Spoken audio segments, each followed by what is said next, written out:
Hi hello friends, ఈరోజు అయితే మా ఇంట్లో పీతల ఎగురు కర్రీ చేస్తాను అనమాట. చూడండి ఎంత బాగుందో. కర్రీ అయితే రెడీ చేస్తాను. ఇందులో కొన్ని వాటర్ వేసి బాగా దగ్గరికి ఎగురులా చేస్తాను అనమాట. అందరూ రెండు ఎగురు కానీ పీతల ఎగురు నేను చాలా టైం చేస్తాను, బట్ ఇది రొటీన్ అనమాట. చాలా చాలా బాగుంటుంది అనమాట కర్రీ. అందరూ రండి. ఆంటీ ఎలా ఉందండి కర్రీ? ఉప్పు సరిపోయిందా?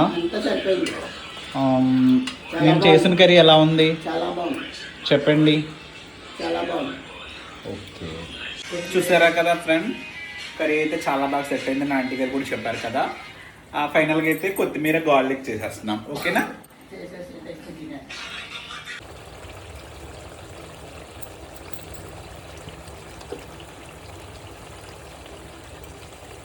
అయితే పీతల కర్రీ రెడీ అయిపోయింది. చూడండి ఎంత బాగా వచ్చిందో కర్రీ అయితే. ఓకేనా ఫ్రెండ్స్, బాయ్. నా వీడియో చూస్తున్న వాళ్ళందరూ లైక్ చేయండి, సబ్స్క్రైబ్ చేయండి, సపోర్ట్ చేయండి. Bye friends.